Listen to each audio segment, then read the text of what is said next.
Alrighty. If you grew up watching Popeye,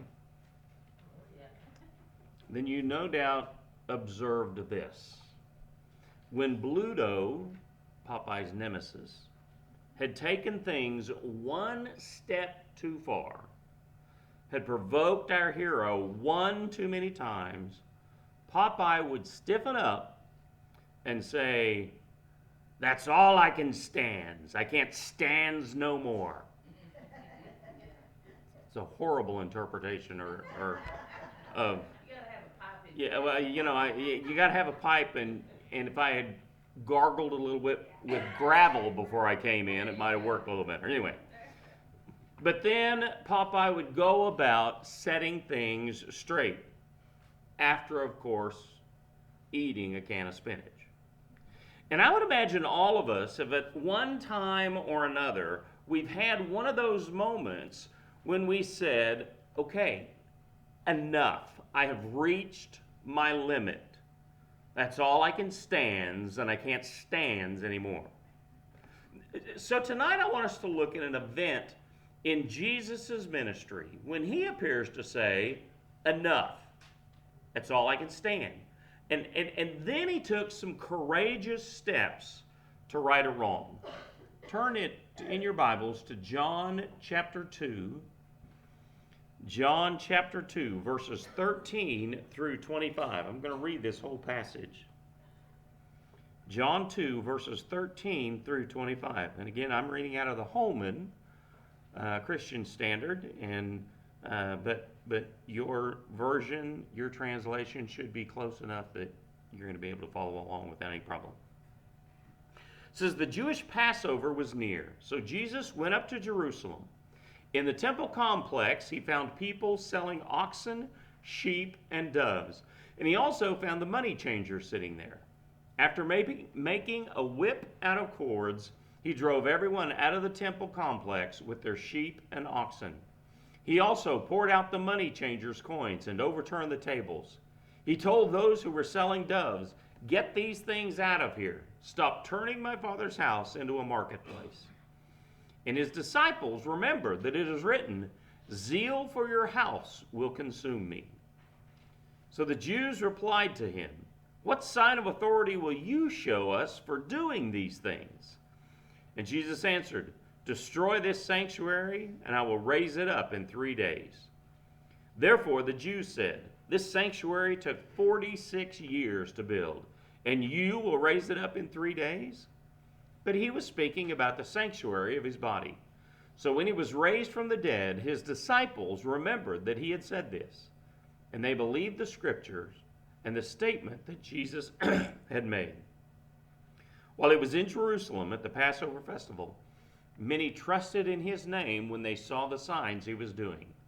Jesus, however, would not entrust himself to them, since he knew them all, and because he did not need anyone to testify about man, for he himself knew what was in man. Now this story we just read appears in all 4 Gospels. In Matthew, Mark, and Luke, the story appears near the end of his ministry, right before the crucifixion. In the book of John, the story comes early in the gospel, in chapter 2. Now, some scholars think that means that this event happened twice in Jesus' ministry, once at the beginning and once at the end. That could be a possibility, but it's more likely that John told the story out of sequence, not by accident, not because he didn't have the facts, but because his approach to telling Jesus' story was different than the other gospel writers. And this isn't really unusual. We've all read books and seen movies where the major events are always told in chronological order. And I think this was John's approach as well. Remember that the Gospels are not exhaustive biographies. They're extremely short books. The longest gospel, which is Matthew, is less than 60 pages long. The shortest gospel, which is Mark, is about 30 pages long. Each gospel tended to hit the highlights of Jesus' ministry while telling the story in their own unique way. This means that some of the events in Jesus' life were never included in the Gospels. Other events, by necessity, were condensed. So whether you believe that Jesus cleansed the temple once, whether he did it twice, or every time he went into Jerusalem, really isn't the point today. The point is that in John's story, there are some lessons that we can learn in Jesus' example about taking a stand for what is right. So here's the setting. Jesus was in Jerusalem for the Passover feast. He visited the temple. He didn't like what he saw. He became angry at the way worshipers were being taken advantage of in the temple. Every Jewish male was required to pay a tax to the temple for the ongoing practice of the temple sacrifices. The tax equaled about 2 days' pay, but it had to be paid in Galilean currency. When people arrived from all over the known world to pay their temple tax, they had to exchange their foreign currency for Galilean currency. The money changers in the temple performed this service at about a 50% surcharge.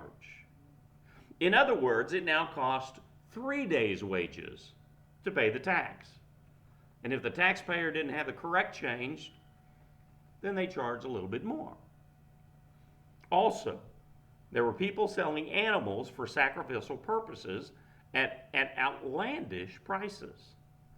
Animals used for sacrifice had to be without blemish. If a worshiper brought a lamb or a dove from home, it might be rejected by the priests because it wouldn't be without blemish. So worshipers were encouraged to purchase an animal for sacrifice there at the temple, just to be safe. It was a religious racket, and it was taking advantage of sincere people who wanted to worship. And it made Jesus furious. So he said, in effect, enough is enough. And he made a whip out of cords, and he blazed through the temple area, knocking over tables, driving out the merchants, as well as the sheep and the lambs and the cattle. And he said to them, in verse 16, he told those who were selling doves, "Get these things out of here. Stop turning my Father's house into a marketplace." And of course, his actions created a bit of an uproar and created a backlash. So what can we learn from this story? Well, I would imagine that most of us won't be called upon to enter into the public arena in order to disrupt commerce and destroy property and horsewhip the bad guys. But we will, I can guarantee, that we will find ourselves in situations in which a wrong needs to be made right. Or at the very least, the wrong needs to be stopped in its tracks. And there will be times when there's no one except you to take this action. Most of the time, the situation won't be nearly as dire as the measures that we and the measures that we take won't be nearly as drastic as those that Christ did. But at some point, you could certainly find yourself in a situation in which you have to say, enough. I have to say something. I have to do something. I have to get involved.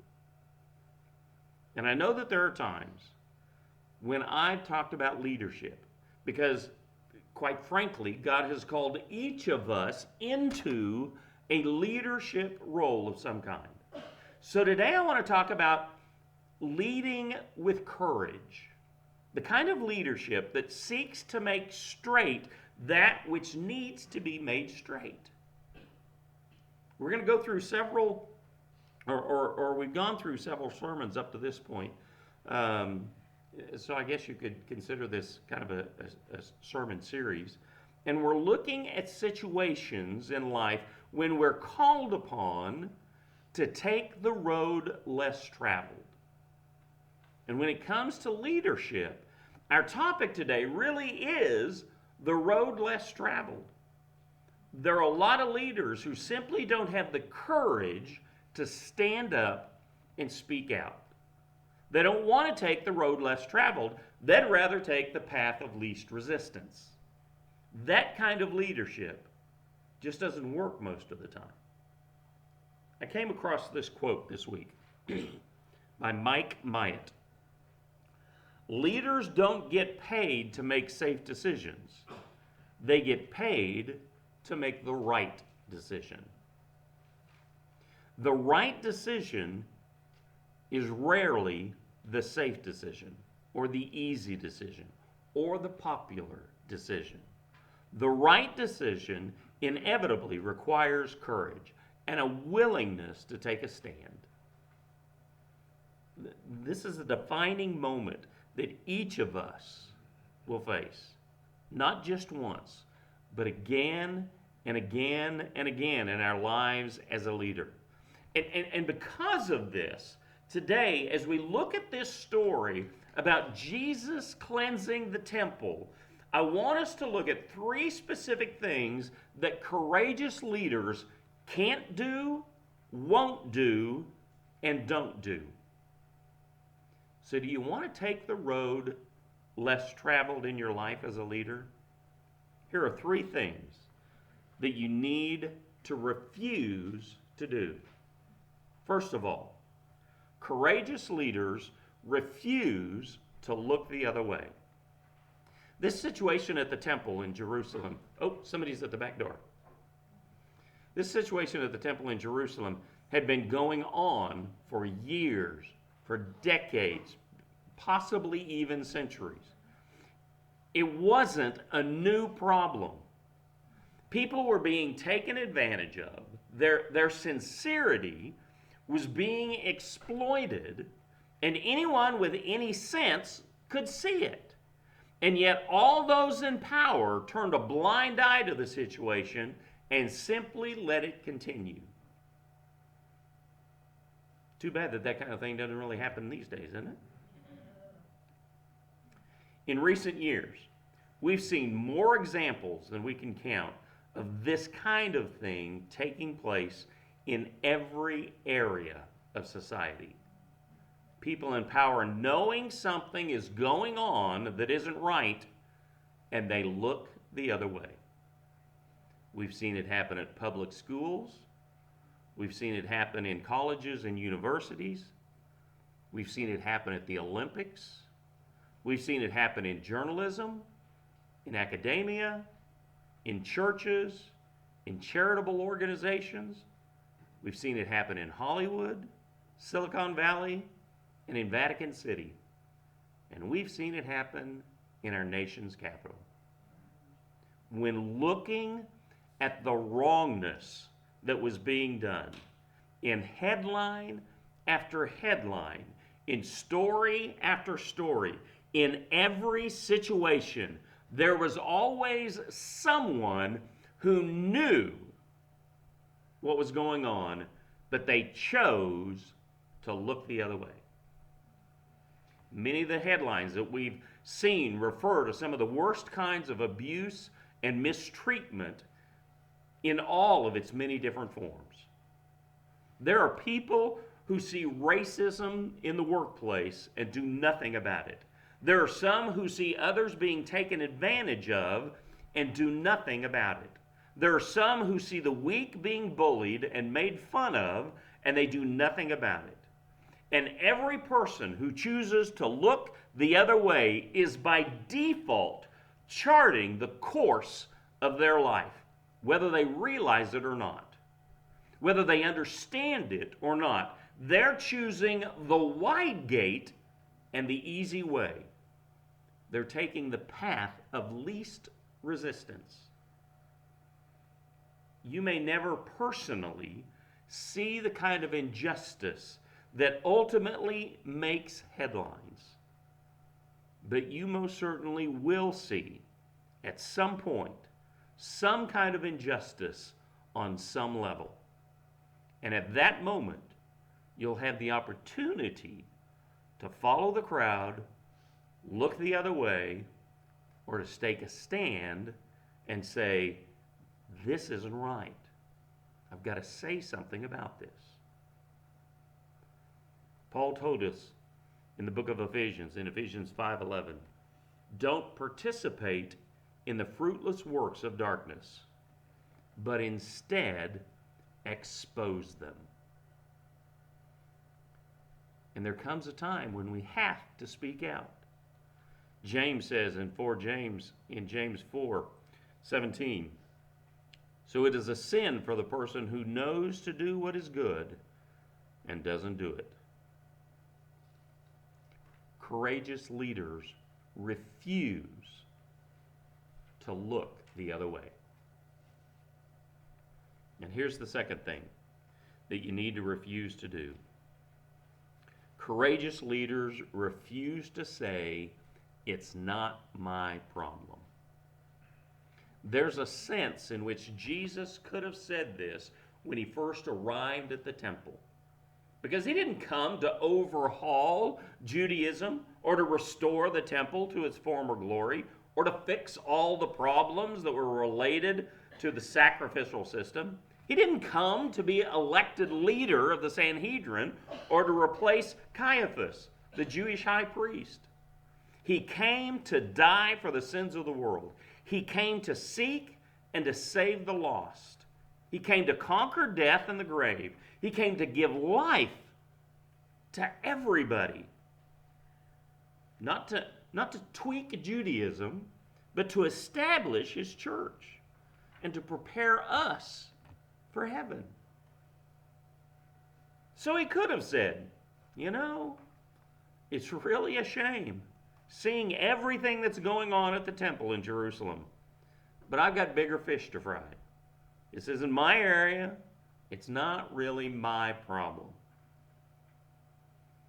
How many times have you seen someone turn their back on a negative situation and avoid taking action by making the excuse, it's not my problem?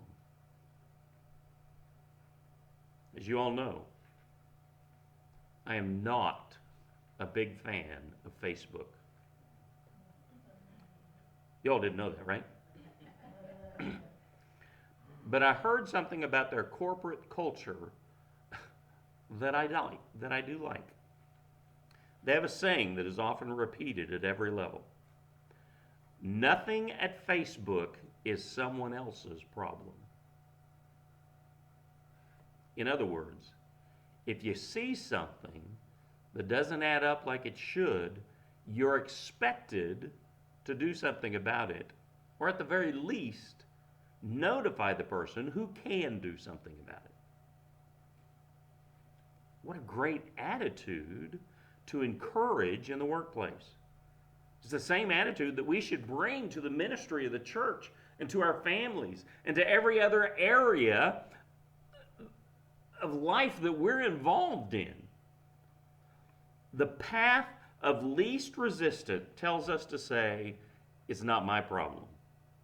Leaders who have the courage to take the road less traveled will say, it's not my problem, but I'm going to make it my problem. It may not be your problem that someone you know is being treated unfairly. But what if you were to make it your problem and speak up for that person? It may not be your problem that your friend's car is broken down and that they can't afford to fix it and they can't get to work. But what if you were, for the time being at least, to make it your problem and say to that friend, until you're able to pay for your repairs, I'll make sure that you can get to and from work. I kind of think that's what Paul meant when he said in Galatians 6:2, Carry one another's burdens. In this way, you will fulfill the law of Christ. The injustices you encounter and the difficult situations that others have to endure may not be your problem. But what if you were to make them your problem? What if you were to speak out on behalf of those for whom no one else will speak? What if you were to reach out to those whom no one wants to reach out to? Courageous leaders refuse to say, "It's not my problem. Let somebody else do it." If you want to be a courageous leader, here's the third thing that you need to refuse to do. Courageous leaders refuse to sit idly by doing nothing at all. Or you could say that courageous leaders don't just twiddle their thumbs. When Jesus arrived at the temple that day, he didn't say, "My goodness, what a messed up situation. Somebody needs to do something about this. Maybe someday I will." He also didn't just sit down and try to write a strongly worded letter to the Home Office. Instead, he took action. He made a whip out of some cords, and he cleared the room. And he even gave the sheep and the cattle a new lease on life. We live in a day of slacktivism. So what is slacktivism, you may ask? Well, it's the idea that liking a status on Facebook or sharing a link or retweeting something, it means that we're doing our part. Slacktivism is the idea that having an opinion or having an emotion about a topic is somehow the same as being hands-on involved in the situation. And I got news for you. It's not. It's not enough to say something needs to be done. There comes a time when leaders must be ready and willing to take action. I'll say again that the kind of drastic action that Jesus took at the temple will probably never be necessary for you or I. I doubt that any of us will ever be called upon to literally turn over tables. But it will be necessary in certain situations to take actions that will stretch you a little bit, that will pull you out of your comfort zone. Go invite that intentionally left out neighbor into your group so that they'll know that they're not alone. Reach out in a tangible way to the family in your neighborhood who's facing hardship. Get involved in a ministry that's doing the kind of good work that you know needs to be done. Feeling compassion for others and feeling outrage at the injustice are both good, but it's only a start. Speaking out and speaking for others are both good, but it is only the first step. At some point, courageous leaders have to be willing to take that crucial step of hands-on involvement. Even though it may cost you your time, cost you some money, may even cost you your position or your prestige. There comes a time when it's time to get fully involved in doing something about the situation. It's the time when we say, "Enough. That's all I can stand, and I can't stand no more. I've got to do something right now." In this series, we've been talking about the kinds of defining moments that all of us will inevitably face in which we have to choose, will I take the path of least resistance, or will I take the road less traveled? Today's choice is difficult because it often comes with consequences. In Matthew, Mark, and Luke, we see that the cleansing of the temple played a significant role in leading to Jesus' death. And yet, knowing this, he did what he did because he knew that it had to be done. His actions didn't eliminate forever the problem of religious corruption, but it made a difference that day. In the same way, you'll never be able to solve all the world's problems, no matter how much you may get involved. But you can make a difference one day at a time, one life at a time, when you have the courage to say, I will do what I can to speak up for and reach out to the helpless and the hurting. And if you do that, then you are truly leading with courage. Take out your prayer sheets, if you will.